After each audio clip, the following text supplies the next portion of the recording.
locataire. Et pas un Na bango. Na avenue Mbombo numéro 4. Momi balé baza bana na yo. Wami baba za bana yo. Azumba bona bilia na moto na biloko. Double. Oh. Abaki. Eziki kuna eziki siko leki biana baba apare liboko boye biana mo. Ali na tiki. Akoti na ndako. Azumeli abani akati makile bini. Oza ba video César. Nyonso nande bato biso na no César. Tabi asoswe tozaka bien. Nanda ba bilia yo liaka. Obenga mama lelo esprit de kotoko osala ngaboy. Nakanaka yo. Bakasi na bosani na kokoma yo na mwana université. Oyo vielo. Oko mwana kosamusa bino kondongola bino trace. Tana kinga poya soka uti université aye akena kosala. Aya kalini ya 3 ans. Soki obimi na point. Na kopanza yo elo. Mwana mosa kolia na panzi. Oyo pe kolia na panzi. Ye kutatika ye moko. Ona kosala ye oyo kasi. Papa mwana kwa bebe mama. Chika ya pele zo mwana. Ebe kina zo mwana. Na komi kuna alokoti libanga.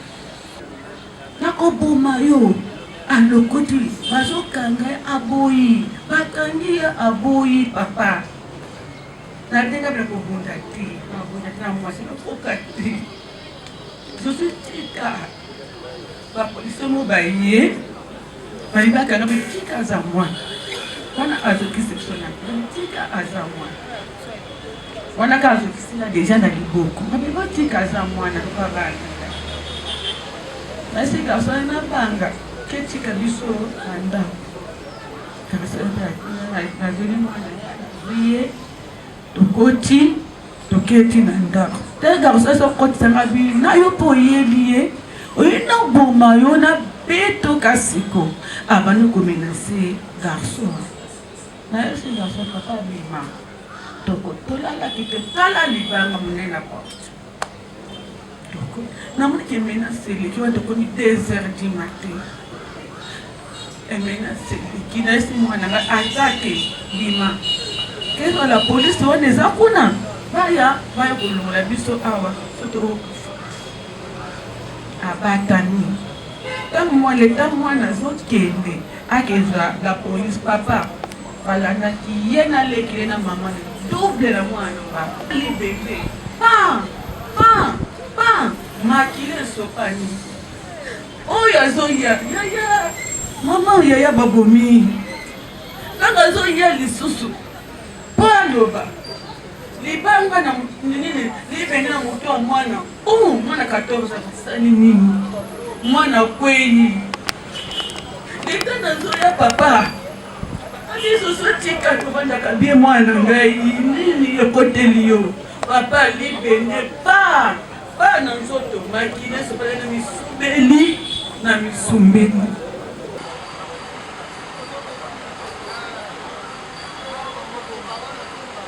Le président du tribunal militaire de garnison de Kinshasa, Ngalema, mon capitaine, la police d'audience est rangée pour vous rendre les honneurs et vous présente les prévenus qui comparaissent à l'audience de ce jour.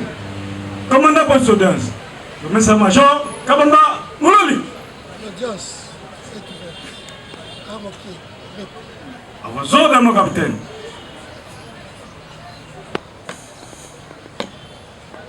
Amour. Pour procéder à la lecture du rôle. Public et du tribunal militaire de Gazo de Kinshasa Ngalema. Siégeant en matière répressive au premier degré. En foraine, dans la maison communale de Bandalungo. C'est mercredi 5 mars 2025. Affaire en introduction 7. RP numéro 1847/2025, RMP numéro 50-767/MAD/2025, en cause de l'auditeur militaire des garnisons ministère public. Prévenu au Quito.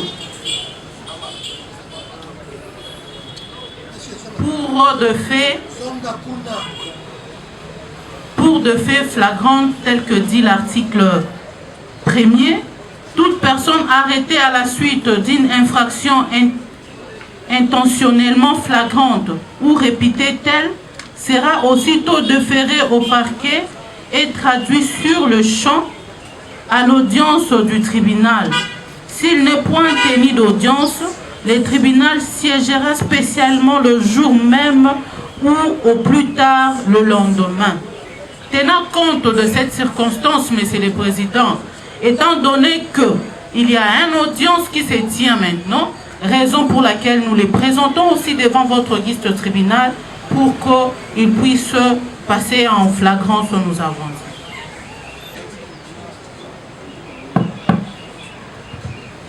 Conformément à l'ordonnance loi 78-001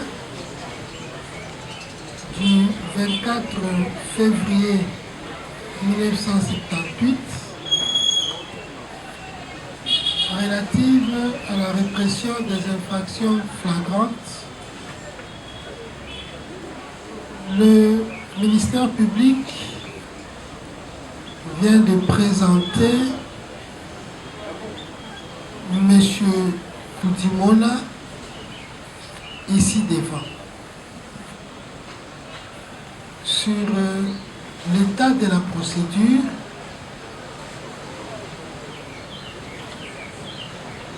les juridictions militaires sont saisies par ordre de traduction directe, décision de renvoi émanant de l'auditeur militaire près la juridiction compétente. Elles sont également par la comparution volontaire du prévenu conformément à la loi. Mais encore, sur la foi de la présentation de l'auteur présumé coupable des faits flagrants. Que donc, nous allons devoir identifier la personne comme on a eu l'ami. Odimona. Policier. Bâtisseur à service national. Ozanan.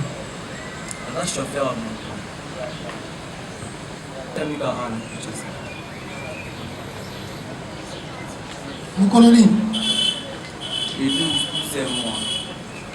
les 12 mois 2004.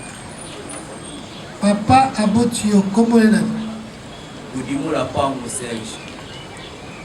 Odimola Pango Serge. Pango Serge. Azala Bobo et toi Koufa. Azam Azaloin. Abotio la maman. Ochea Odembo Brigitte. Ochea. Odembo Brigitte. Odembo Brigitte. Azala Bobo et toi Koufa. Azam Bobo m'a déplacé. Azam aussi. Yo Azam originaire à village Nini. Village. Pardon? Village Nabino. Attends, combien?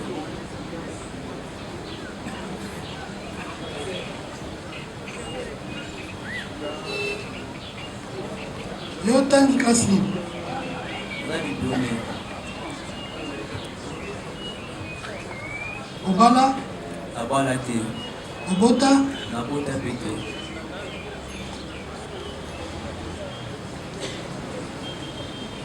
Ofandi wapi? La justement la bandale. Avenue. Mbongo. Avenue Mbongo. Mbongo. Numéro 4. quartier. Loboti. Commune. Bandalungu.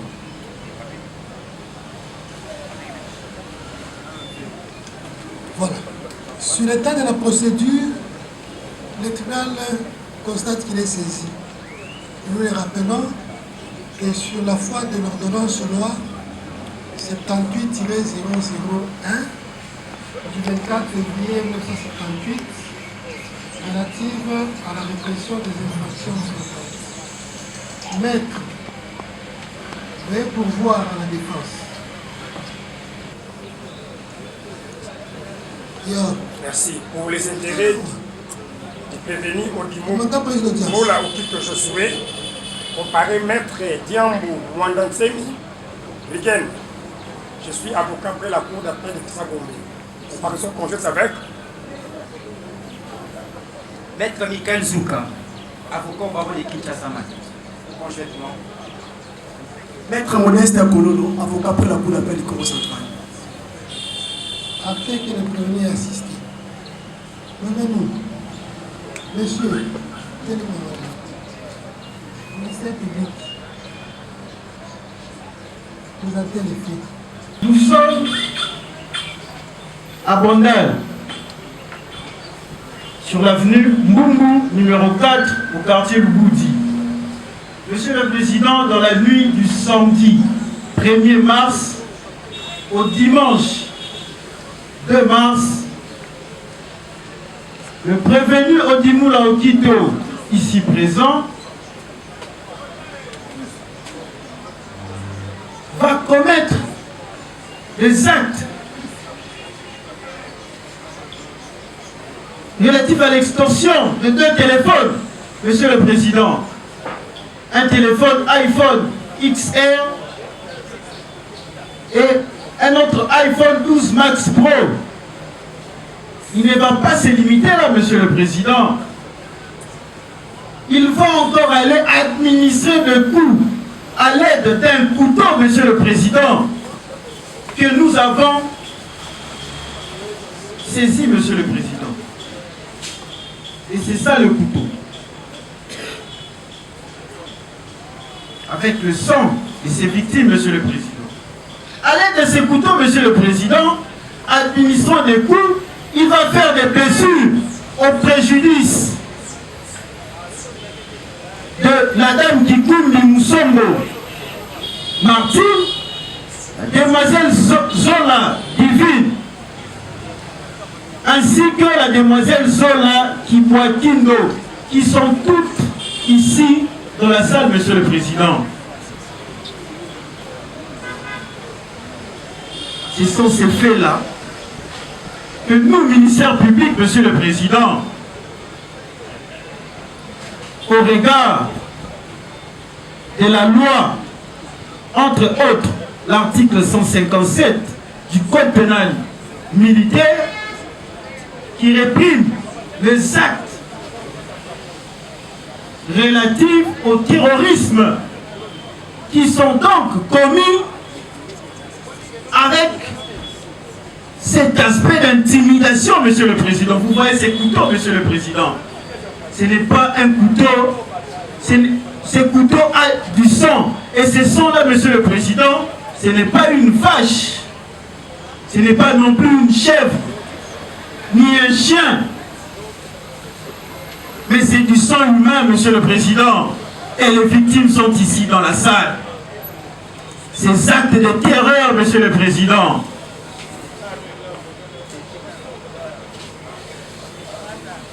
C'est pour cela, Monsieur le Président, nous sommes saisis de cette occasion pour présenter ces prévenus, Monsieur le Président, devant votre guise de tribunal pour être jugés conformément à la loi. Nous avons dit.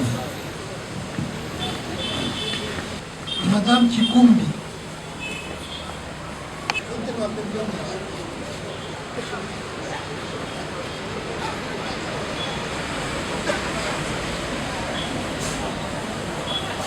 Elles sont les victimes, selon vous, sûr. Est-ce que vous avez la victime des faits d'extorsion? Oui, Monsieur le Président. Ces 3 victimes, Monsieur le Président. La demoiselle Zola Divine. C'est elle qui est également victime d'être dépourvue de ces biens que nous avons cités. Nous avons dit, Monsieur le Président. Merci. Comment on Kikumbi Musombo Marti. Kikumbi Musombo. Musombo. Musombo. Tout ça va locataire. Et pas un an. Na bango. Na avenue Mbombo numéro 4. Maomi Balé baza bana na yo. Maomi Balé baza bana na yo. Asali nini? Kwa musala na ye na bokwa na kuti banda. Suko mwana tozala na wesete. Tosubaka na tosumbaka pe na kikoso na po. Mukwa bato bazalaki na kikoso mwana yoki masuba makasi. Abi nakende na nsima kuna peme na dal na suba po motaza. Bamom aki abandu kosuba. Mama na bango ayi. Yozo suba pona nini? Alabite mama nazo suba pona kikoso motaza. Aina suba kuna ezate. Bamonga na bimi azui kantina mai na sopi. Tana sopi kantina mai bamoko na ebisi maoto kotanga. Mama ya banga banduko wana eza mokologi. Eza ki samedi. Eza ki jeudi. Eza ki jeudi wana kusa. Tovandi nazui na kwe. Mama ya banga banduko tombuka. Aïe a passé un rapport à la INER. Abanoko et Abanoko Loba. Naïseba n'a pas vendre le côté Bova. Tu vas le samedi pe na ki musala. Vendredi na ki musala, samedi pe na ki musala. L'état na zoya. Na komi na ndako. Na suma biloko koko na banga yinanga. Pesa que souplanga nini cigarette na allumette. Ngalo asa mama ya bisofi la ki. Na ke na sa yezi na sumile allumette na cigarette. Na ye na bengi. Kato. Baleki le babandu kuseka. Kato. Baleki le babandu kuseka. Kato 3 fois. Mama koko na bango azaki na pongo po mutu esusa. Mama babandi suko baleki babandi kuseka ngana kesi mama ko. Nazo benga mama ya bino kwani ni bano bazo seka ngai. Eza kitoko te. Abengi mwana. Suko za ni na mabio ko za te po na za étoile. Ozandoki lingozo étoile na ngai. Mama ya visite kama ni bana bazo. Eza normal. Yoko pekisa bano timbana ngande bazaba ukulu bana ubovuka. Ote ya utaki akuti nakana kayo. Nakana yo nakuboma yo na bana yo. Nakuvilo mwana nde achika kayo moka ke l'école. Oya kina université nakokana tanga utamusa ya koya. Nakana bilelo bukolala te. Wala tokomi samedi 23h. Et samedi 23h. Abandi kuloba na kopikula batonda kotumba bino. Nazu bilia na ngana tina moto na banina balikusala batonso kona yaka na butu ko bana shimba ya kata enda usa ko na enda bana balia baba da nzalesa. Azumba bona bilia na moto na biloko. Double. Abaki. Eziki sekonde biana baba abare liboko boye yana mo adina tikiti akoti na ndako azumeli abani akati makile bini oza bavideo César nyonso nande bato biso nano César abi asoswe tozalaka bien nanda babinda yo oliaka obeyanga mama lelo esprit de kote kosalanga boye nakanaka yo bakasi na bosani nakokoma yo na mwana ya université oyo oviele okomona kosambusa bino kolongola bino trace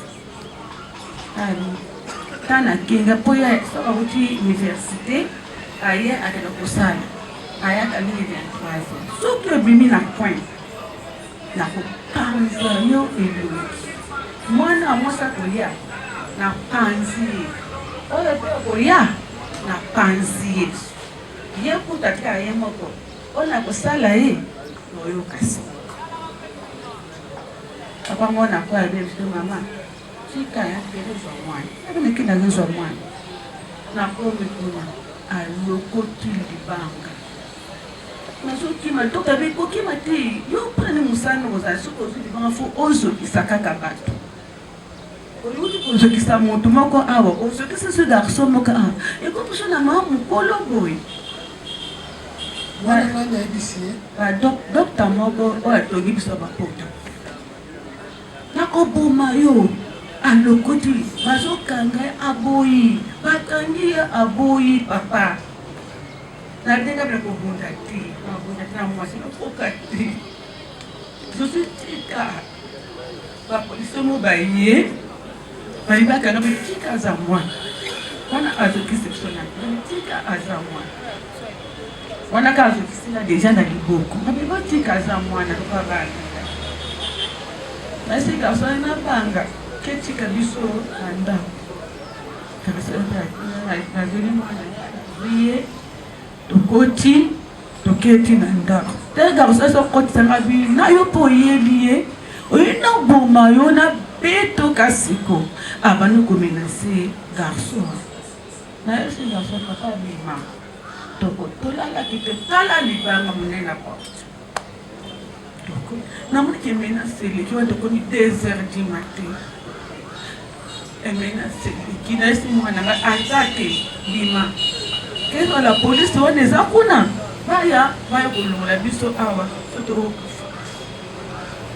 abatani ntango mwana azokende akezwa la polisi papa balandaki ye nalekile na mama double la mwana bazwa libebe pa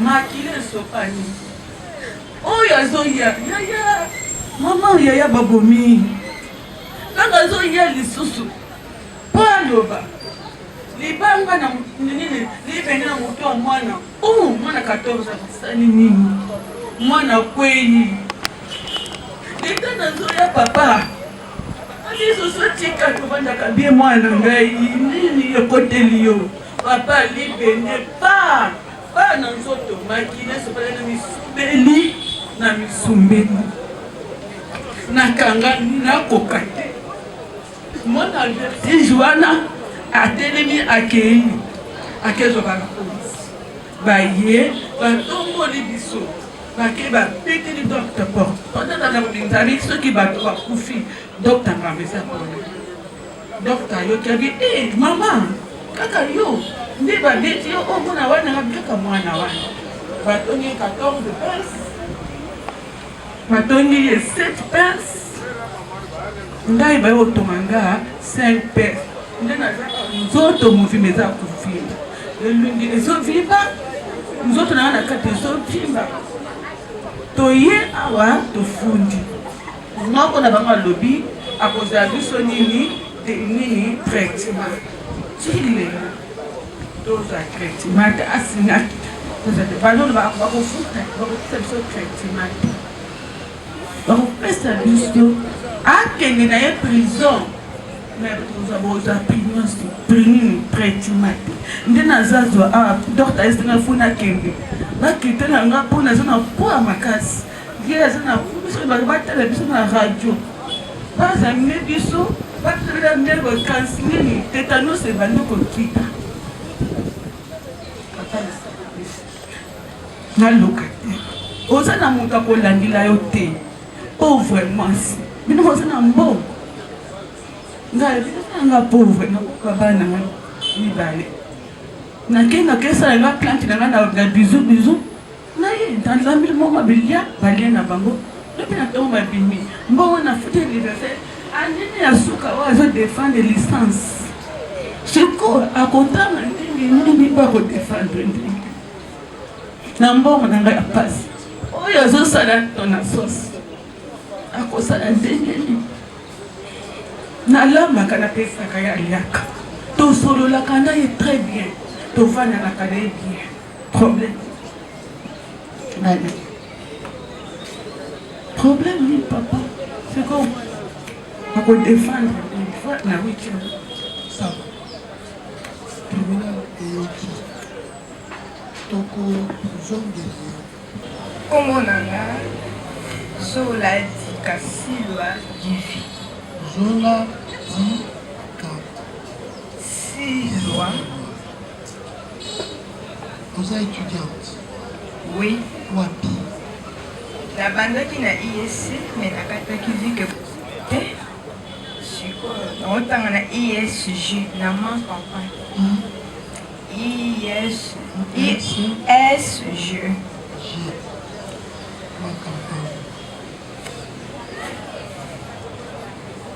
Vous avez la classe libre? Là, on a année terminale. L3. Faculté? Informatique.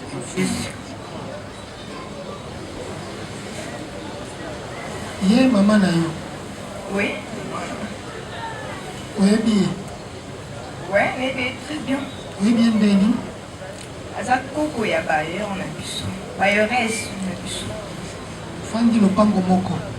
Oui. Asalaka mosala nini? Akumbaka moto. Akumbaka moto? Oui. Suka?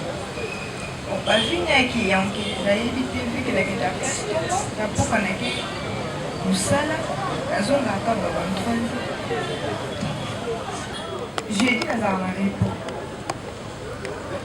jeudi na dimanche biso biso oza so na ndako ata na ndako po mwa susi bandelaka journée yango bonsoir yango donc eposo kosuka makasi nabimi mbango po bango bakanga wese de douche de tout ça. Est-ce qu'il y a un monde qui est le bandit a aussi la soulagé. Maman a tout voilà na binga yo na bité. O ça na bité non sous la bougie. Eh yo sous la wana pani. Na siba mo sous na maboko. Mais ça de kenati na poto baloba na ngai. On va le dire na kipakite la vie. Maman t'a maluki bongo, a su ka mai, a su. Pratika a l'obert ya makasi. Ana leki na maman a su ka kumbo aimé. Ona ata base la discussion, a fait la maman sexe na ye. Maman te sana mako, non na lobate. Ya répond ah ma ko. O lobi na su maman so mal. Mon zo lo pataka.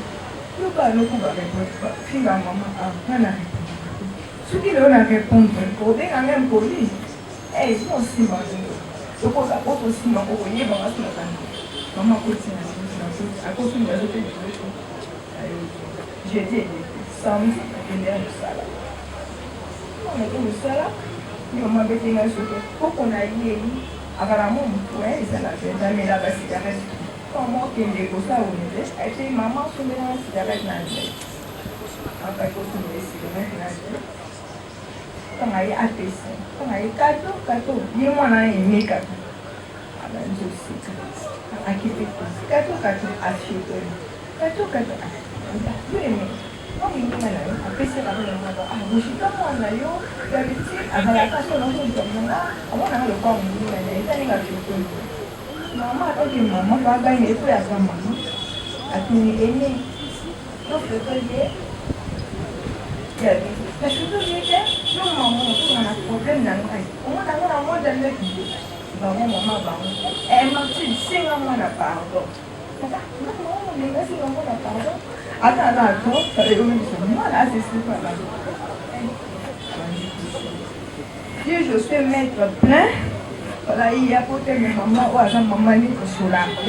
Mais s'il y a respect, moi, la vie, ma mère. Allez, vous la canne. Aussi, la maman, je suis mettre la plainte, c'est-à-dire il y a ça, ma casse à mon pays.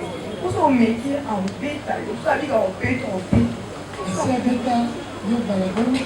À bétail, même si quelqu'un a une fois, à bétail, sur le locataire, on a pas parce qu'on a débat.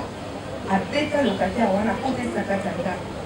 Donc, après ma solo, à bétail, vraiment, on va venir à bander les banques.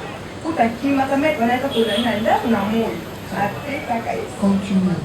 Allez, on a. Kaka na pai, ateli mama mako, luka bando lamba ateli na mu azimba, ainga lancé mama. Mon frère est mon papa handicapé, et suis bando de. Et mais kaka, maman bawo, fallait aya Texas, tamata soit sous maman na. Ma voisine a dit son papa moi garana a dit kepa, a fait si ba maman conseil. Elle dit, où est ma maman? Nous avons moi, beaucoup de temps. Elle dit, ma pas été capée, elle a point quoi. La petite d'ailleurs, on dit, là, on a beaucoup de temps. Pourquoi ma commune? Il y a eu. Non, nous sommes décidés une occasion au printemps, à vivre des parents. À lundi, maman qui me colle, nous avons moi, on nous suit, maman, on va m'aller coucher. Comment on va dire qu'il y en a aïe? Tu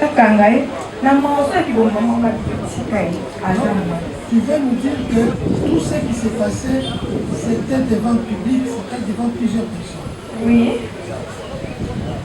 Ah oui, elle m'a quand même, maman, elle est sous moi, elle est à moi.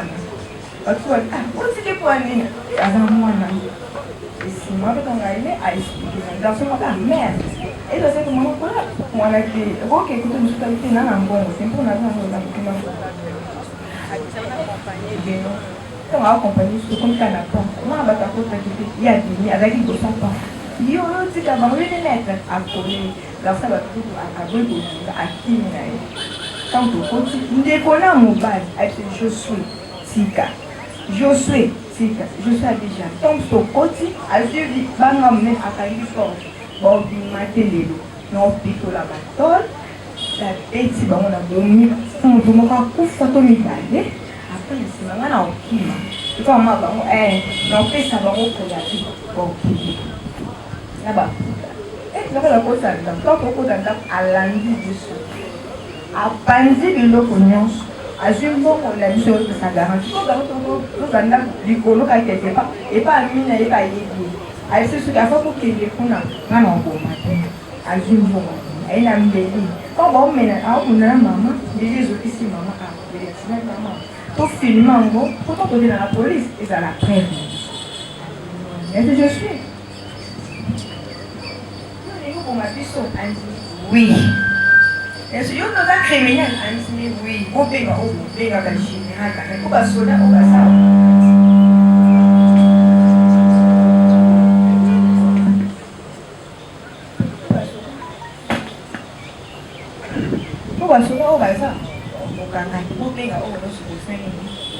Je suis. L'État a détaillé sur Christ moi. L'État a souffert ça. Il y a aussi un pardon. Oh non, ok, aussi. Mais beaucoup de gens m'ont avec tout le monde, tout le monde shit. Il y a une messe. Il y a un coup de l'éléphant qui porte. Tant qu'on a permis pour ça que ça peut pas être là, la tombe du bateau. Tant qu'on a calmé à minute, non?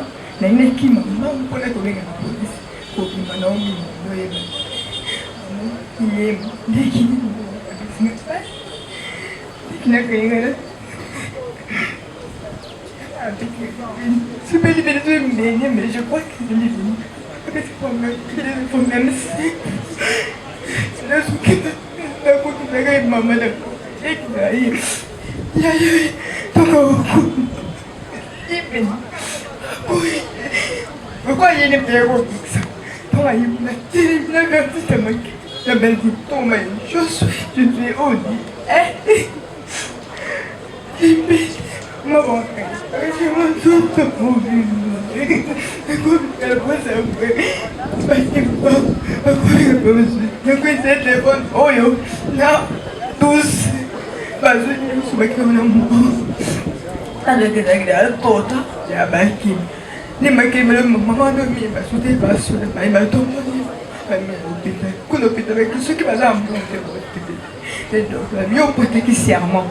Une façon pour quand l'hôpital la formule a traité de signer le papier. La bibliothèque va tomber. Et ça. La tombe en amour. Tu es à Koutuba. Seulement accompagné de PCS. Si nous posons la question, il faut tout le temps, tout le temps, à cause de ne sais pas pourquoi on a voté, où est-ce que tout le monde a une donc pareil, elle est en charge. Mais moi, il faut qu'il est présent. Il faut qu'il est présent. Mais il est en charge. Donc, c'est bon, elle dit, et Azou. Quand ils ont la carte, pas tout ça c'est bien. Seulement, je suis commandant, j'espère. Ah, ok, à mon niveau. Tant à mon niveau, à mon avis, c'est un bon, on y a qui m'a. Pour un qui m'a abîmé, moi, finalement. On va dire que Bakani, Baboté, on a beaucoup de choses. Bazoué, Babanzo, mais t'es tombé bêtise. Tomba ina ye bakutena soda moko bakutena soda na butu bongo bune ina ba master ni mususu ba beta ki soda na kuta zimbeli babutika telefone moko na mbongo ye mona munoko la bide mama ba ma ke de kotika ba gene na yamba na maluku sokaye avec témoigner comme moko ba moko to ba kotika atuna ke na to zuma ne ba ko lenga biso to yake mama zombi. Faites le petit traitement à PCT. D'accord, monsieur. Faites ce traitement à PCT. D'accord, pas tout ce qu'on est bien. Madame Bimaki, à son côté, c'est ne pour la banque, on a qu'à l'opérer sa vie. À qui on a la grande sœur. Abi, il y a des cambouis comme ma grand. Souvent, tu vas confier à moi. Tu vas dans le ça a tout. C'est mon traitement. Attends, à deux aussi. Baye penan déconner azuma blo mi kim ke zakana atiki koto signer contrat docteur ala bengina bisoke to bana traitement te suba fusi no mbonga to ngaki bisote bon baina 40 mètres ça to docteur abo et ça to na on va nous besoin hôpital to ye bien biso be ke to ke ko te bo luka bo defa bo so appelle docteur quasiment yana bango moi ça lui non pisa bon ça ok pour ça ke mi bango fa ina pour to landele ba ko perdre. Même si je suis avec je suis avec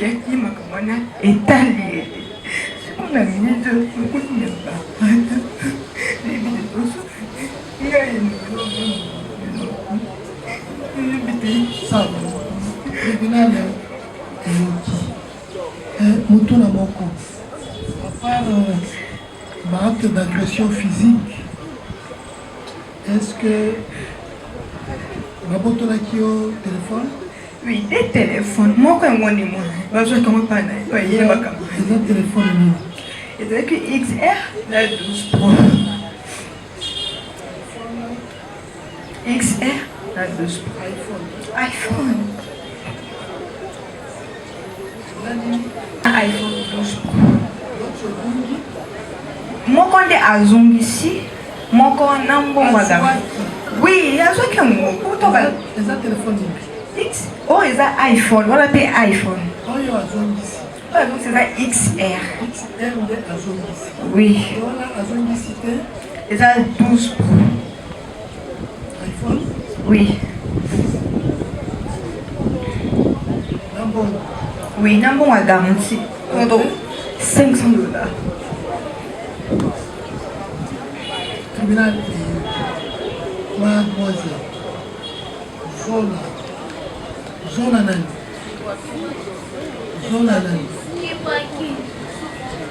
Zola Kibwaki.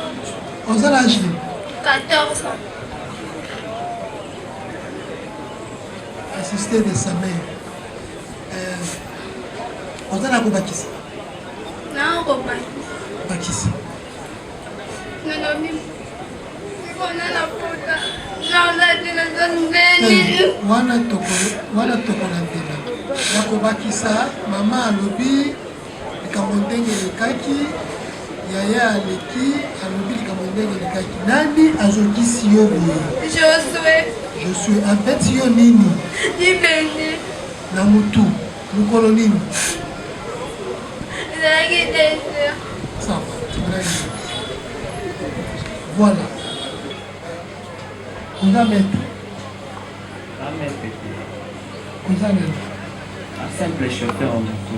Simple chauffeur en moto. Au fan de pas là. Pourquoi on a vu ça? Na papa na yo na maman na au fan de sika moko. Papa za musika, maman les tous à la rani ma voyage à Zuma. Maman au fan de lewa. Ka kuna kana panda na Mbombo, avenue Mbombo. Avenue Mbombo. Mbombo. Mbombo numéro 4. Numéro 4. Quartier Lubudi. Commune de Bandalunga. Et pas un an. Et pas à beaucoup la mission à moi ça. Yo votani mwana moko. On votani Bénin. Tu votani. Bino nyoso oke ko fan de la Congo. Ba mosusu ba fan diwa. Ba mosusu ba la wanda ba bala. Yo pour la nuit oke ndako la yote. Je suis en temps oke na ndako. Ndina mutata. Ah oui, ba mon ndeni. Baza wa locataire na biso. Locataire à Coco d'ailleurs. Vous faites le pango moko. Vous faites Mikolo Bele. Tu fais moi Mikolo Bele. Attends Mikolo Boni. Mala bango tu vandi tu mets ça ba à 7 mois. À 7 mois. Voyons kanaka. Très bien. Voyons kanaka très bien. Et tout quoi. Voyons qui maman denga lobi attends moi muteke apé sakayo. Tu peux ça na soki ba bazangi bazwaki pa na biso. Soki biso to zangi to zwaki pa na bango. Sikoyo ni solo abeti toke tout droit. On toke ndekoluka yo musika toke directement. Ali soyo ki solo. Aki de balo. Maman lobi mwana lobi na ya suka pe lobi. Bakosi to balobi ya solo. O balobi wana monsieur eza lokuta. Nyonso. O balobi monsieur eza lokuta. Ya lokuta, ya vérité ezali. Jour balobi ya jeudi wana nayebi yango te nazalaka pe te. Ezalaka samedi. Biso, le jour importe peu. Le jour, ça peut être aujourd'hui, ça peut être hier. Mais les faits flagrants, les faits de cruauté, oyo balobi. Yango pe lokuta? Ape na rolo basi. Totoni yo. Makambo oyo. Ya makasi. Yebele eza ya lokuta. Yokana yo. Makambo oyo balobi. Eza ya lokuta? Yebele et lokuta. Balobi boye. Bazoki. Ma présenter Mbeli.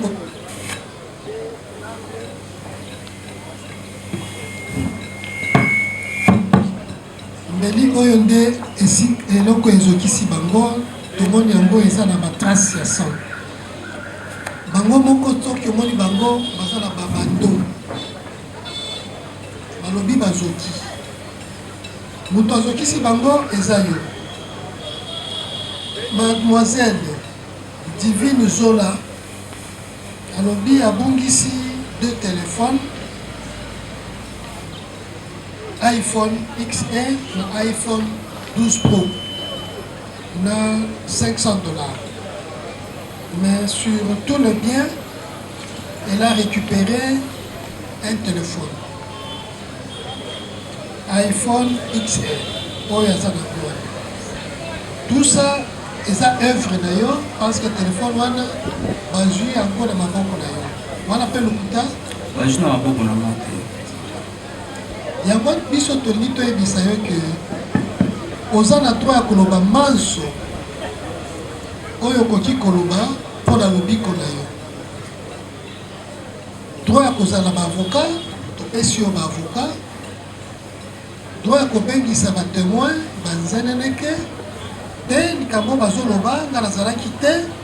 Bo bengisa songolo pakala nazalaki na ye na lingwa la ngongao bazoloba bazokaki. Droit ya koboya tribunal oyo esambisa yo to moko ya bazuzi kasi ezala na ntina nakanisi oyoki na droit na yo nyonso eza droit ko se défendre biso tokozwa mayele na biso ngonga na biso mpona kolanda nyonso koloba toyokani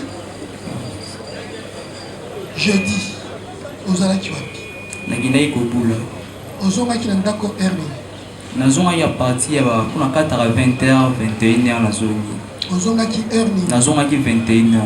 Qu'est-ce que tu as trouvé à la maison comme problème? Tu es diplômé. Qu'est-ce que tu as trouvé comme situation Nanda? J'ai joué à jeudi wana atali ka mote pota na kotaki to pesa na bambote na bango atali solomo babetela ngate. Ça va. Vendredi. Rien ne s'est passé encore. Vendredi pelo mote o ngana yebi. Ça va. Même quand tu es rentré et l'autre côté. Telo mote. Samedi. Samedi ne pour mes amis. Problème ni. N'attends comme d'habitude avec na roboula na moto la zone à 20h. Les jours en moins les qui journée na ngala ya rambo. Au patron et puis qui est bon mais à la yangai. La zone à qui 19h. Na kutaki bango bavandi. Na kuti mama na leki na ngaya mkie wana. Ou ya mkolo aya apima zone à 23h. Bango bali bavandi mama zumba bula atina sa makolo azumbeli awasala poisson. Mbeli wana. Nanga mukuna bakoko nanga bavande pour ça na kokololo na koko abuta mama na ngai bazana na petit sœur na ba camarade na ibanda osaka na bona ni basakana dans la bimi ni banda ba websanga likambo petit sœur akendaki piscine na lupango ba yebaki te na zoni na bandi koganyela ye alobi vérité na kende piscine mais na yebisaki mutu te na ngana beta ye na tiki pas le déjà vérité beta kabatu na beta ka mutu te na pesa ka éducation ta kazaleki na ngai na ngana beta ye na beti te pas le vérité na bimi na kei pour la susu kuna te ba porte musu banda musu te chola ba komi ko bongisa ngo ndako musu ko kuna ngazwala laka ndako musu mama na nga azwala laka na bana ndako musu bango bazo frutela ndako musu ya noko ba noko musu bazana kasi kuna bavanda. Quand on est à 20h, la moni, dans la discussion, dans le banc, il y a maman, la petite sœur, il y a mouké. On va discuter. Discussion, on va discuter. Quand la côte première, la maman, je le belé qui n'a pas ma bière. Mais si maman, aux âmes, il y a mon avant le babongo, à béni ngai. Aimé, à béni, maman, t'a béni ngai. Je suis, il y a autant là, ma moulée qui est dans le salle. Alors ben ngapo na oyoka legite na oyoka nde mama lobeli ngai nakangi leki na ngai ya mwasi po ayoka nga makasi nakangi leka nga munoko azana 14 ans nakangi lie ba même classe na moi na suka même école pe lisusu oui nakangi leki ayoki mama pe na ese mama zala maîtrise ta mkolo lobeli ayoki soko bana kolika ba miki baleka mumwa on n'avait pas à oya romantique avant la malakangi lele kilanga pour la deuxième fois na bimi na ke tanake na vanda côté moi mastobe tani solo papati na tena vite air ya kuzonga ndaku e bokina ke na sula na sokula na zabilamba pour la raison na ndaku te mais bilamba na ngiza la kuna pa tangu na ye na petite discussion ya makasi tikala ke basimbana discussion koko la biso asimba nzete akomi kopekisa mama akomi koyati kosimba mama kopekisi mama zoyoka te tinga moko na ye napekisi mama ayoki ngai ma 20h ayoki ngai ntango ayoki nga azoki mpo andosalaka Thompson na mbili oyo nabimi nake lisusu nasaki na nga naki kosukula nazoki su na saki na nga natiaki coupe na nga mpo natai pantalon na polo na nga pembe na lipapa ya noir nazoki mpo natika saki naye kokuta mama na ndeko ne ya mobali bao bafandaka 3 personnes na ndako wana nakuti ndeko na bango ya mobali avandi wana na discussion wana nzoka nde mama na nsima tikala ye kobeta leki na ngai ntango na ye nakuti discussion wana nakoti nini nango yemi oyokaka te boye na bado pe to sikoyo oyo aza masa na yo ti akomoyebisa ngai yo so eyokayoka nasongeli mama mpona nini boye tofandi lupango moko eza soni ntango kosalaka boye à chaque fois likambo wana nyonso ezoleka mama na yo aza te wana mama aza te Maman ya koya po azwa mbongo po lobi akende po auto ya kala tabeta pa mata instrumente. Auti mboka bambala kendo so fufu basaki ya makala ba bida mafuta mbila ya munde alisa biso. Soki azate nga na sunga ka famille na moto na ngai na alisa ba koko na ngai. Tango na ye na kuti mama na discussion de kuna bomba la vandi wana. Eloko isala to bunda to koma na niveau nde kuna bonga mobali. Kunga na kosima mama ta mukulu moko te. Paswa na chaque kwa ngana za na mona na kipaka ba moti na mama na ngai. Tango na ye na moni discussion to za makasi mais ya Josué tala mama na zolo ba fingi biso so fayi mobimba to za belo côté to vanda na lupanga ba koko ba nyokola ka biso to souffra to za ba to la la libanda to za ina ndako to za ina ndako moko boye ba to longola biso ba tini biso na ndako ka kama kambo ndako na bino yebisa biso debo bundi to buina masana liboso ndeko na bango bundi na mastawana to bundi tango to bundi wana to zo konse toujours ko bunda mama simba kimbeli mama na yo mama oyo simba kimbeli ezambeli na ya lusa Thompson na wana ndio tuna bango sweza ya Thompson asimaki mbeli nzeta fu ezalaki wana abanela na kubaola fufu nzeta fu ezalaki na ngambo wana ka kusupport na ibatalika na moine ya mwasi wana moine azomanke te waza age moko azofinga camarade ya mwasi eloko te ndumba kinda kolona libana mibali yepe leki na nga mwasi pe azofinga leki tanto comme on a masala mobali na koisa ki na se na simba ki lo te tozo kuna na état de force na ndi ko beta les mama aye abandi ko beta na sima na nzeta fufu abane na nzeta fufu apa mwana mwasala na nzeta fufu bandi ko bunda ti mama aye abeti na nzeta fufu na mpongo leki na nga mwasi ayene ti po intervenir ngai na se zonga mambo etalio te mo ndeko na mwasi ninga za na ngam zonga kuna tuandi kobunda ti biso moto yo tukaboya ti masa yo na kozwa yo suna mona kobeta yo na biyo kobeta nga na bandali yo ngayo kobeta nga na saloni sawa to koyebana menga zongela yo kobeta nga na bandali ngai sindo kobeta nga na bandali na problème ni yo kobeta nga na bandali ya problème ata na yebani jamais yebe ayebani kota uti malembe yo kobeta nga na bandali ngala maître ya bandali biso nde tofandi la bandali nalobi bongo te nalobi par rapport ya ndenge alobelaki ngai ndenge mpe nazongiseli ye bongo nazongiseli tokoyebana ye mpe alobisa ba tokoyebana place oyo okende na place mpe tokomonana tolobana ye bongo tolukanaki te kaka le même jour wana nazongeli mama te nabimaki tala esi mama obengi ndeko na mobali mpo aya kobeta ngai abeti nga mpe te ekomisi na niveau oyo nzita fo beta ngai na koyebisa maman na biso ntango akoya. Mais pourquoi tu n'as pas seulement attendu ta maman?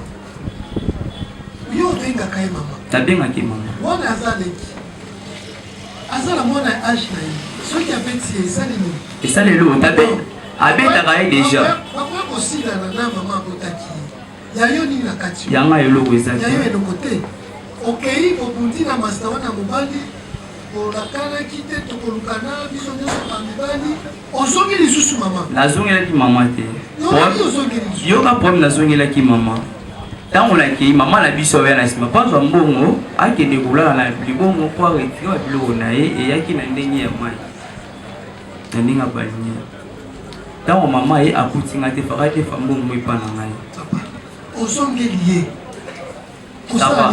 nazongeli ye ntango nazongeli mama alobi to abeloko te deva ye akobenga bandeko na mibali bakobeta biso tokolia mama azwi mbongo asaleli naliaka nalataka wana nalalaka ndeli kote mosusu nalalaka kote mosusu kolata kolia mamutu naliaka wana ozongelaki ye nini olobi nazongeli ye nazongi na lupango kozonga nazongi mama abalisi kofinga biso soki telefone na biso ezalaka wana olinga koyoka mama abandi kofinga biso wana azomonisi kosala kaka Thompson liboso ya porte na ye ntango azofinga biso ngai esi mama oza mokolo na boyi na mangi olobisa mokende mabeke. Mais pourquoi ne pas fuir olobi? Écoutez, même la Bible dit fuyez, fuyez, fuyez les diables, fuyez les diables.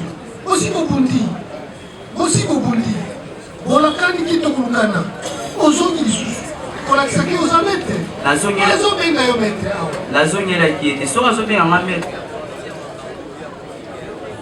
niveau oyo nakomai kolia ntango nasisi kolia nabima ye mama moto akomi koprovoke biso dezo ngai oliaka biloko na ngai olingi nasala mabe na biloko nango oliaka naza mokongo naza mwana Simo Kimbangu nakende malembe te mokonzi po okomprendre mpe ngai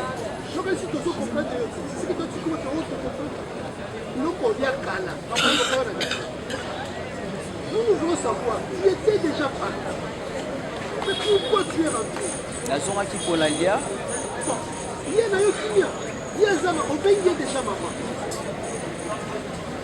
c'est la maman na yo amo tu ta makoya ipesa rapport akolanda moninga na maman bakosonga mikolo déjà quand tu t'adresses à elle avec le temps que tu passes c'est déjà le manque de politesse déjà par l'éducation tu ne peux pas obengie maman tu ne peux plus maman likaboseye mwana akokote ata soki mwana yo kofuta kisi te ye moko akofuta kisi mais ya yo nini na kati même ceux qui avaient ta carrière, qu'est-ce qui peut t'amener toi à aller s'attaquer à cette personne? Peut-être tu appelles ta maman. Tu appelles maman. Tu l'appelles maman. Après s'être bagarré, aux hommes gagnés. Mais tu devrais quitter. Il y a déjà des problèmes qui sont créés. Là, qui est dans il y a petite attaque. Qu'est-ce qui s'est passé? Qu'est-ce qui s'est passé?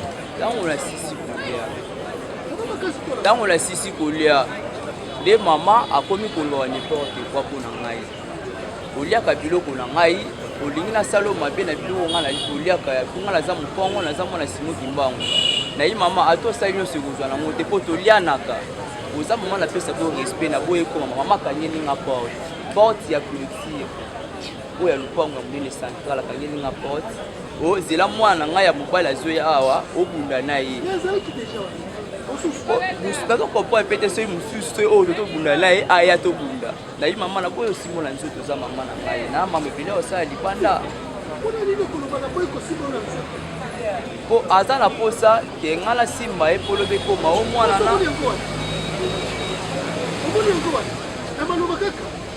ntango ezolobaloba nakoloka yo aza mwana Kimbangu aza mokongo esi asimbi yo asengi bituku pourquoi comment est-ce que vous êtes arrêté na bitumba oyo azoki wana abeta yanga nzita fufu nde nabetaki nzita fufu nabetaki mwana oyo nani azokisi ye nani azokisi ye loba toyoka eza ngai ozokisi ye na makofi to na nini eza na mbeli te na nini eza na makofi makofi na mbeli mpe te eloko te soki tembe aoki kolakisa soki mbeli ekolakisa par defo ozokisi ye na makofi makofi boni obetaki ye po akomatelo wana oyeba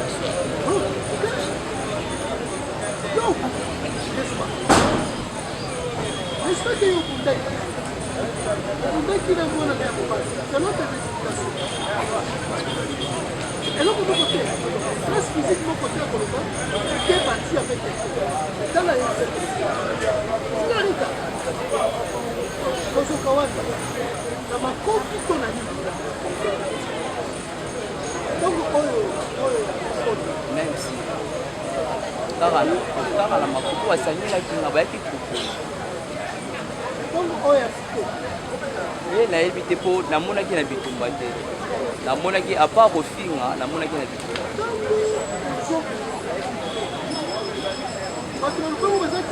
bakokobala nanga bato bazalaki bakokobala nanga bazalaki nayelokwa kati bazaka ye bazaka bango bazaka bango bango nde baluka te batemo na ntango tozalika biso na biso batemo mpe bazalaki batemo bazalaki na ndenge nayebi te bazalaki na ndenge kaka tobimaki libanda po ntango ya ye alati coupe alobi je suis na komona na kolakisa yo azwi telefone akomi kofilme je suis calme toi l'équipe étape wana nyonso tokomi étape ya bapota olobi que ye mama wana kombo na ye Musombo pota wana azolakisa eza pota makofi ye mwana na yo ya mokolo pota na yo azolakisa eza œuvre na yo eza makofi donc obetaki bango po tokoma na degré ya kozoka c'est-à-dire c'était des coups nde oyo mokonzi ya mibe communauté publique alobi na biso effectivement tu les as agressés avec un degré de violence excessive de sorte que bazoki makasi mais si toi tu dis que obeti bango makofi le ministère public alobi en fait ozokisi bango nde mbeli et puis elles-mêmes les victimes ont déclaré que beti bango barre de fer tu as même pris un bras zéro et ça sous impuissant il y a bandeko na yo qui t'ont laissé faire parce que ils en ont marre de tout. En tout cas balembi yo plus d'une fois selon les tirs de bango on fait takaba au Kanga bango déjà non seulement pour violer même koboma et tu as même détruit le bileno bakona na libala butunaki lupango na bino eza la toilette utilisée par le locataire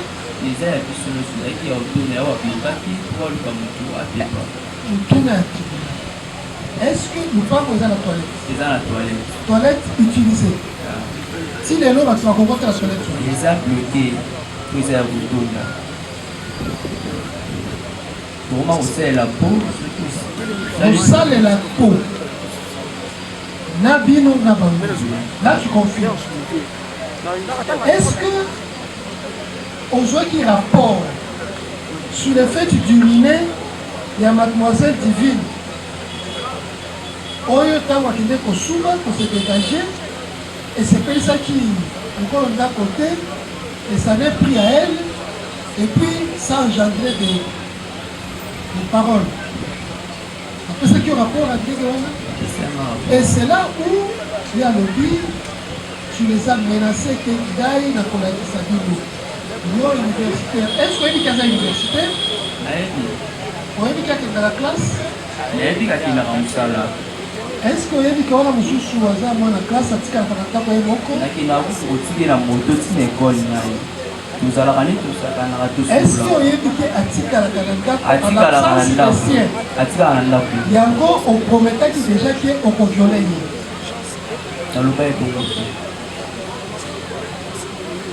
est-ce que na éducation ekoki kobeta mokolo bakangi esiko ndenge bakangi ngai ntango tosisi dossier wana nake kolala dipete na lalaka na ntongo na lamuki mpona kende kosoulage nakutaki na komanda oyo ya biso ya succès oyo ya vene na biso abengi ngai na ese mokonzi na so ya nake alati pantalon na kuti ye te ntango na bino navali na ngambo na bento na biso moko ezala pete alalaka kuna azoprepare mpona kende mpona bisaka moto 7h mpona kende kokula navandi nayesu amasambi te pesanga kasi kelalata nasuka mokuna kena zwa moto mbala moko bima nazobima nakutai na basula na biso ya kuna mais yo Josué bakenga Josué conseil ya motoke sotokomi susete wana sekotisinga makati yandi koposinga baquestion autour de quoi ya makambo eleka esamedi nabandi korépondre bango ti baesinga bi bon des téléphones ozwaki na $1500 eza wapi mais bon au nom de Dieu nazwaki te téléphone te mpe nayebaki te bana téléphone na $1500 nayebi place eza te c'est vrai sabatukanga eka wana tinongo na biso ta bazwaki nga wana eda bakangaki bayaki neso na komi soki si bango habité ye abima noko na biso ya docteur ti ba yo binisa ye ayi wana social si bango sola bango ndinga libanda noko na bino ye nde moto asone ki bango noko na biso nde moto asone bango il faut que na bango so bakangaki likolo ya nini bangaki par rapport à ma biso ça il a signé des documents ici éviter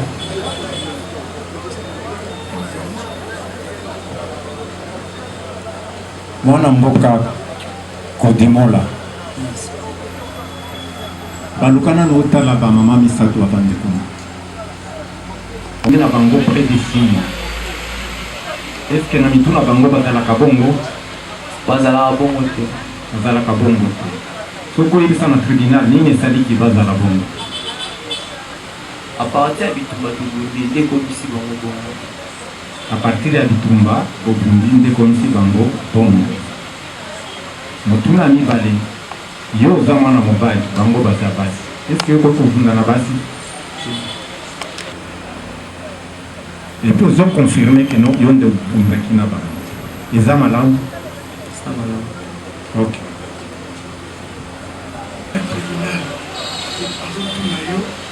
samedi oyo ozongaka wana olobi kozonga otima bango nde bato bakulisaka babeti yo to yo moto obetaka bango nde bato babundisaki ngai babetaka yo nini babetaka ngai nzete ya fufu grâce nango eza waka oyo nyonso eza bapota nazokaki pourquoi yo oevitaka bango te oke koinforme la police ke toza menacé epai ya balocataire na biso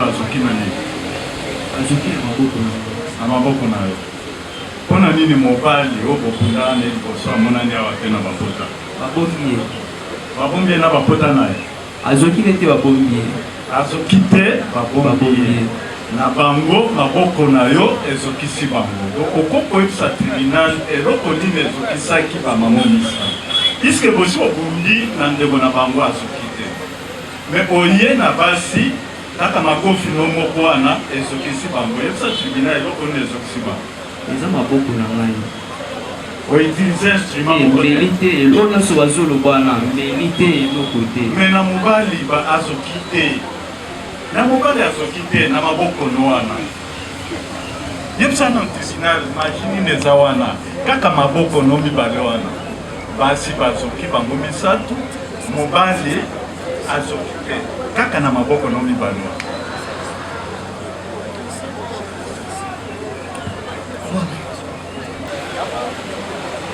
vous allez venir intervenir, vous allez faire poser des questions aux victimes, aux prévenus. Vous allez faire des observations.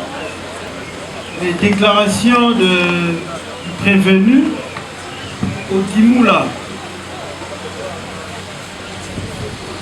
Nous avons encore suivi avec beaucoup d'adresse les déclarations des différentes victimes. Monsieur le Président, nous commençons d'abord par des observations. Vous avez aussi suivi quand les victimes ont intervenu en parlant du dispensaire qui se trouve dans le quartier, Monsieur le Président. Il y a un certain médecin que les communs de mortels de ces coins appellent docteur. Et ce docteur avait même dit que ce monsieur, c'est un habitué à produire des victimes. Autrement dit, les docteurs, c'est aussi un habitué à recevoir des patients que lui, il lui envoyait, Monsieur le Président, après le tabac. Vous avez encore suivi qu'il y a même un militaire dans cette nuit qui avait connu aussi la malchance de rencontrer celui-ci après avoir commis ses forfaits. Il s'était rendu pour aller retrouver ses amis et ensemble, ils avaient agressé Monsieur le Président,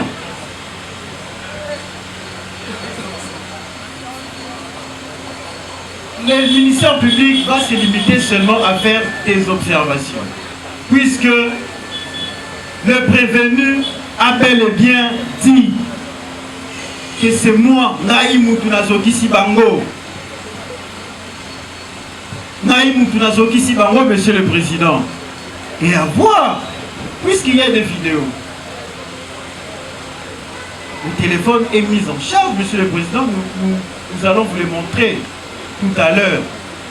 Andimi, Monsieur le Président, et Moutazoki Sibango. Mais avec quoi, Monsieur le Président? Il n'a pas de main d'un Superman, Monsieur le Président. Il n'a pas de main d'un Spiderman, Monsieur le Président. Il a utilisé cet instrument que nous avons présenté devant vous avec les traces de sang, Monsieur le Président. Il essaie de nous dire, il essaie de distraire les tribunaux. Qui a banni Golamba Thompson, Obalia, Monsieur le Président. L'arme est là, avec les traces de sang. Et nous avons 3 victimes. C'est comme si ces victimes jouent maintenant dans une même équipe, puisqu'elles sont identiques. Et c'est comme si c'est sa spécialité de ne viser que la tête, Monsieur le Président, avec un couteau. Et vous avez encore suivi, Monsieur le Président, une observation de plus. Il n'était pas seul.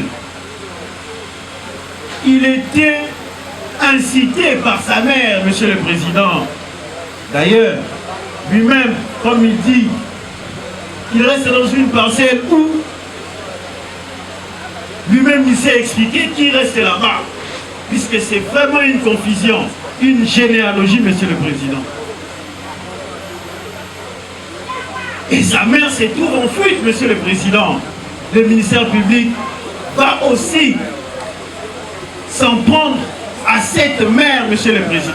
Nous sommes au mois de mars, Monsieur le Président. Le mois de la femme. Il y a une expression qui dit, Monsieur le Président, éduquer une femme, c'est éduquer toute une nation. Mais qui est cette femme qui peut entraîner son fils à commettre des actes de terrorisme, Monsieur le Président, en enregistrant, en interrogeant, Monsieur le Président, autant de victimes, et puis en visant une partie vitale, Monsieur le Président. On n'allait plus enregistrer 3 cas de décès.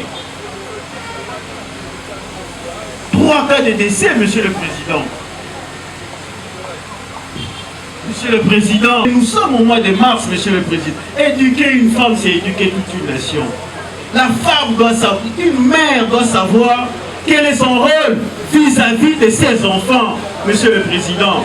Pas produire de telles personnes, Monsieur le Président.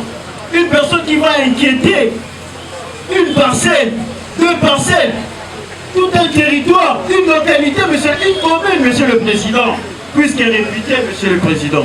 Il a dit, il y a Monsieur le Président. Il a déjà une renommée au niveau des bandales. Il a déjà une renommée au niveau des bandales. Il est connu, ce monsieur avec ses actes. Il n'est pas son premier forfait. Et les laisser, c'est dire qu'il ne sera pas aussi à son dernier forfait. C'est-à-dire qu'il faut stopper, Monsieur le Président. Et sa mère qui est en fuite. Nous, ministère public, nous allons exercer la force de la coercition en le traduisant toujours devant le tribunal pour qu'elle soit aussi jugée conformément à la loi. On ne laissera pas une telle mère. Une mère qui crache vraiment sur le mois de la femme. Monsieur le Président. Aussi, Monsieur le Président, vous avez suivi. Et s'il a fait de ces 3 personnes, ces victimes, c'est parce qu'ils sont partis des moindres soubassements, Monsieur le Président. C'est quoi? Elles sont locataires, Monsieur le Président. C'est leur parcelle. Nous sommes juristes, Monsieur le Président. Les contrats de bail, les contrats de bail. Pour ça, va coller le pango. Les locataires ont des droits tout comme des devoirs. Vous aussi, vous avez des droits tout comme des devoirs. Et dans les cas d'espèce, Monsieur le Président, le faux sceptique, les installations sont bloquées. Non, mais on reste dans une parcelle, mais les faux sceptiques, ou soit les installations sont bloquées. Qu'est-ce que nous allons faire? Nous allons se soulager, venir déposer ça dans la maison communale. Nous allons mettre ça où, Monsieur le Président? C'est l'obligation des bailleurs, Monsieur le Président, dans ces contrats de location, dans ces contrats de bail, Monsieur le Président. Ce sont les grands travaux qui sont assurés par les bailleurs, Monsieur le Président. Et eux, ils vont le faire. Leur soubassement comme s'ils avaient droit et inquiéter les locataires, Monsieur le Président. Les locataires vous payent. Les locataires ont droit à la vie. Les locataires ont droit à respirer, à vivre comme un humain, Monsieur le Président. Ce genre de comportement, ça doit cesser. L'État existe. 99 jours pour les voleurs et 1 jour pour les propriétaires qui est l'État. C'est lui qui exerce la force de la coercition. L'État ne vous laissera jamais. Il va toujours traquer. C'est vous qui allez vous fatiguer. Puisque l'État a été déjà créé. On ne vous ment pas, l'État existe. Et toute la puissance de l'État existe. De tels comportements doivent cesser, Monsieur le Président. Une mère qui crache, qui insulte le moi de la femme. Et c'était tout à son début, Monsieur le Président. Mais c'est comme si ces mois devaient être consacrés pour de tels actes incités par une telle mère, Monsieur le Président. Nous vous promettons qu'on va la fouiller. Et un jour, votre tribunal sera saisi pour qu'elle puisse aussi répondre de ces actes individuels causés. Mais puisqu'il est le cas de son fils, que ça l'interpelle là où elle est, même si elle est sous la mer, elle doit avoir le message de l'État. Et l'État va continuer à la chercher. Et elle va subir le même sort que tout à l'heure son fils connaîtra. Et nous sommes sûrs que le tribunal ne va pas le laisser. Nous avons. Merci. Qualifier ça fait. Si nous avons traduit, nous avons présenté le prévenu par devant votre guise de tribunal en ce jour, c'est puisque les actes commis par celui-ci rentrent dans l'économie de l'article 157 du Code pénal militaire, porté par la loi numéro 024/2002, 18 novembre 2002, qui dispose, constitue les actes de terrorisme lorsqu'elles sont en relation avec une entreprise individuelle ou collective ayant pour but de troubler gravement l'ordre public par l'intimidation ou la terreur. Les faits relatifs aux infractions telles que les atteintes volontaires à la vie ou à l'intégrité physique. Monsieur le Président, ces victimes subissent une atteinte contre l'intégrité physique, contre leur intégrité physique. Au-delà de ça, Monsieur le Président, au point 2 de cet article, ces actes relatifs aux infractions liés au vol, aux extorsions, Monsieur le Président, vous avez suivi que la victime Zola a été en ces jours-là dépouillée de ses biens. Heureusement, elle a eu à retrouver un téléphone seulement, iPhone XR. Et ces téléphones ont été extorqués par le bourreau, leur bourreau, Monsieur le Président, les prévenus au Dimola. et qui du reste n'a pas voulu rendre même le deuxième téléphone et la somme de 500 $ qui était prévue déjà pour une garantie parce qu'elle s'est préparée déjà. Non mais Monsieur le Président, même vous, dans une parcelle où il n'y a pas des installations, mais on ne peut pas bloquer le ventre, sinon on va exploser. Elle s'est préparée donc déjà à chercher une autre maison. Et c'est les 500 $, Monsieur le Président. Bailleur, locataire qui veut quitter parce que vous n'avez pas d'installation et vous allez encore prendre ces 500 $. Ah, même si on a le droit de tout le monde dans le monde entier, Monsieur le Président, c'est pour cela. Le ministère public qualifie ces faits de terrorisme sur base de l'article 157 du Code pénal militaire porté par la loi 024/2002 afin que ces prévenus présentés devant vous subissent la rigueur de la loi, nous avons dit. Donner la parole à la défense. Nous allons informer les prévenus des motifs des charges.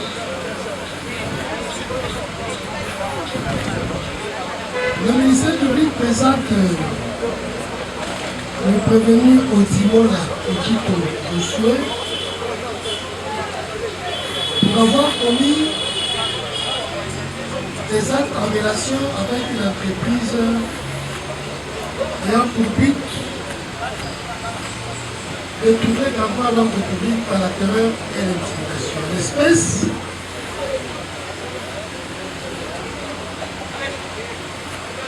avoir porté des coups et fait des blessures à l'aide d'un couteau sur la personne de Madame Kikumbi et d'un de ses enfants.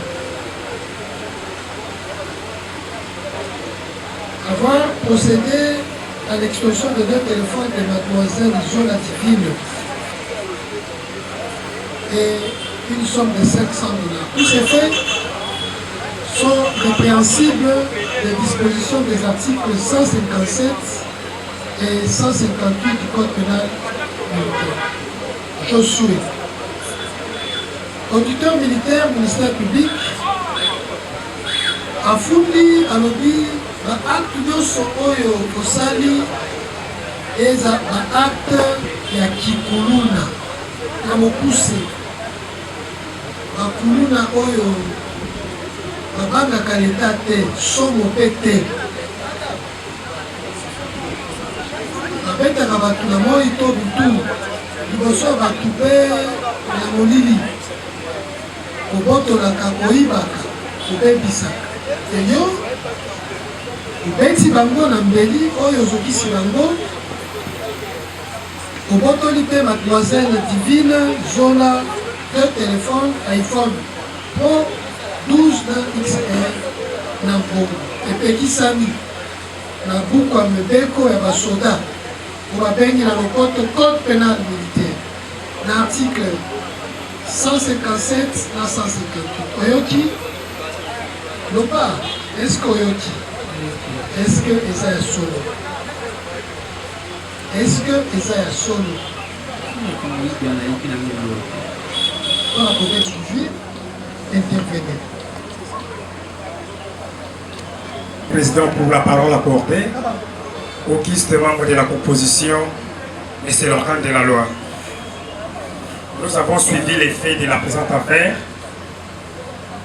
Nous acceptons d'ailleurs, pour ne pas déranger le tribunal, de plaider coupable. Étant donné que notre client vient de passer lui-même aux aveux, néanmoins, il y a une petite observation par rapport à l'exposition des faits du ministère public qui disait que notre client vient de commettre l'infraction du terrorisme par l'aide d'un couteau. En écoutant ici présent les 3 victimes, personne